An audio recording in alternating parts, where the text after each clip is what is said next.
Hello everyone. Today in this session we will discuss about water. So first coming to the different states of the water.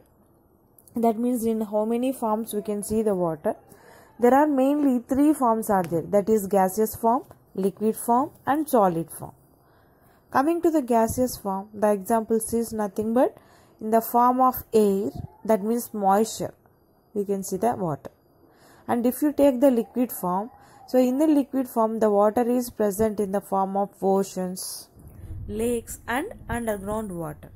And if you take the solid form, the water is present in the form of ice caps and glaciers at poles. So glaciers is nothing but it's just like icebergs. So these are the different states of the water. Coming to the uses of the water.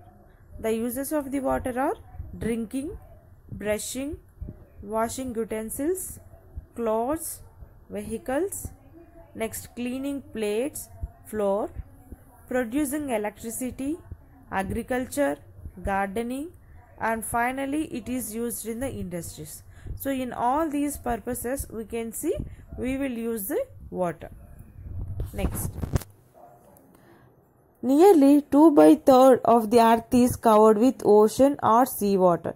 That means 70% of the earth is covered with the ocean or sea water, and remaining only 1%, that is approximately 30% is covered with the fresh water.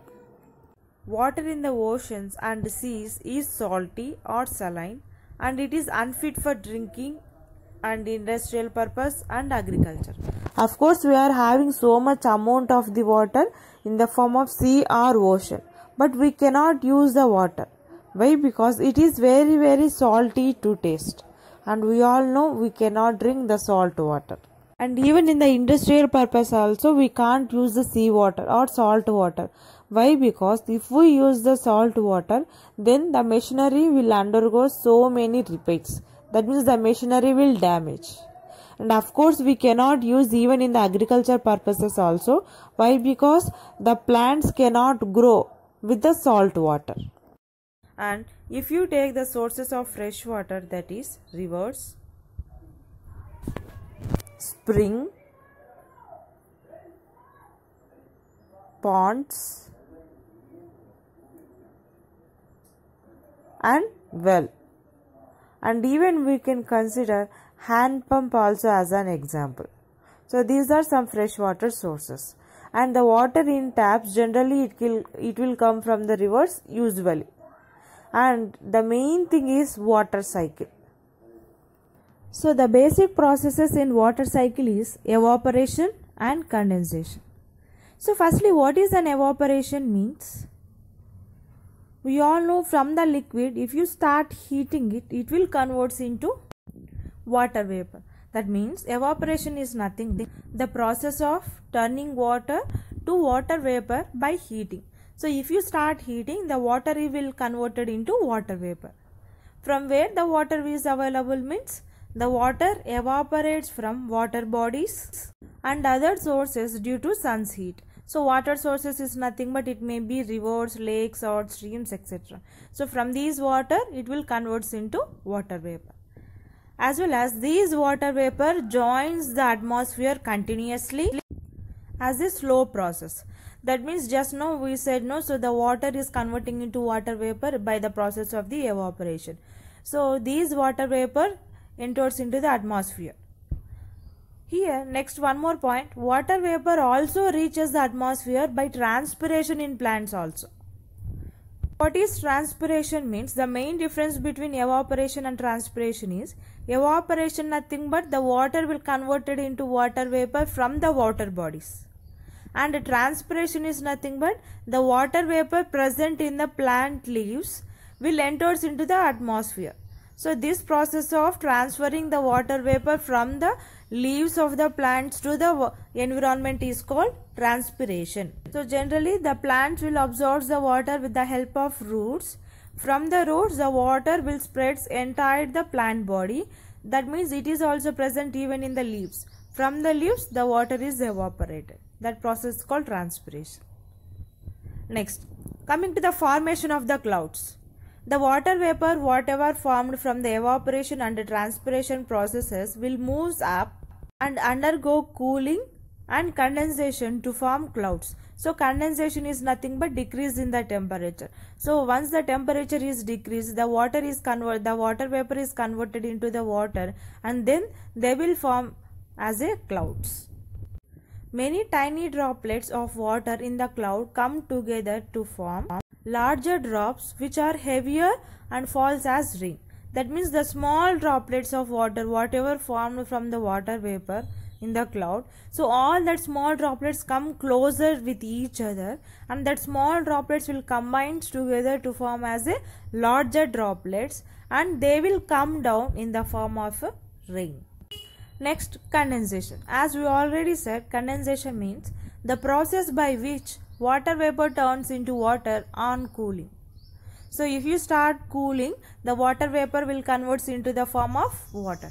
So this process of conversion of water vapor into water by cooling is called condensation method. And if you cool it at a moderate level, then the water vapor will convert into water and it will comes down in the form of rainwater. But if the cooling is still more, if it is excessive cooling, then it results in the formation of snowfall or hail. So in the first picture you can see the snowfall, and in the second picture you can see the hail. Hail is nothing but just like the water with ice cubes also we can see. So if we excessive cool, then it results in the formation of snowfall and hail. And if you see the overall water cycle, main concept is from the oceans and will done. That means the vapors will enters into the atmosphere. There it will cools down and converts in the form of clouds, and then they will undergoes the precipitation process. Precipitation is nothing but the water vapor will converts into the water and it will comes down in the form of rain. So the clouds then they can cools down and they can comes down in the form of either rain or either in the form of the snow. Next, the groundwater is an important source of the water, and we all know from the groundwater table only we are laying the bores, and then we are extracting the water which is present under groundwater in the form of hand pumps. So as we are using more amount of the water, so the water table also depleting, that means decreasing in the water level. So water table may go down if the water is not sufficiently replenished, that means it has to replace. How much the output will be there, that much the same thing input also will be there. Then also the then only the water table will maintain properly. If you see some reasons for the depletion of the water table, that is deforestation, that is the main thing.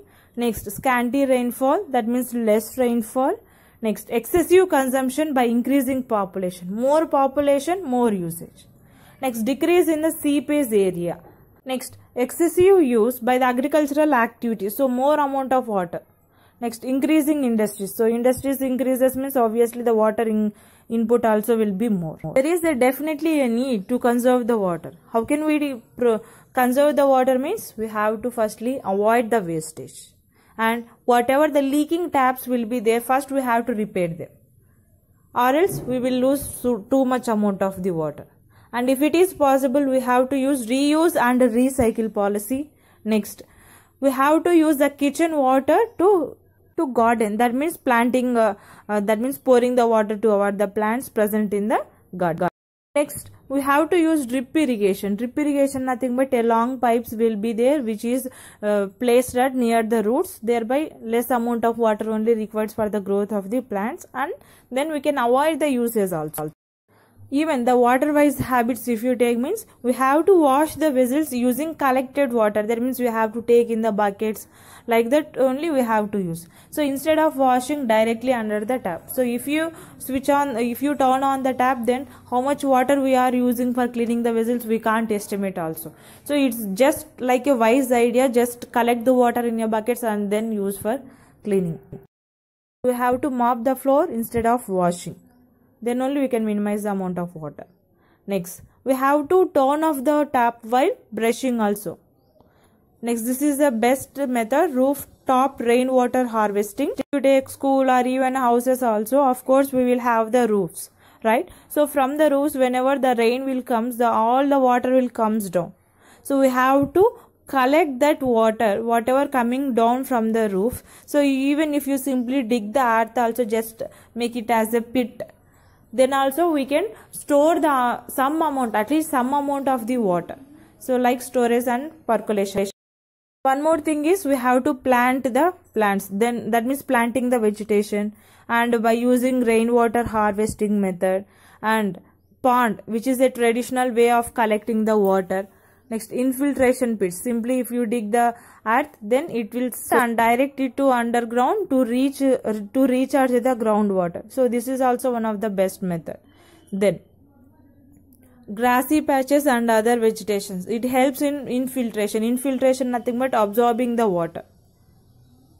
And for a long period means, of course, it results in drought conditions. So that is the reason we have to conserve your water. We have to conserve the water. So every drop of water is valuable. So we have to save it, and it is our responsibility. Save water, save life.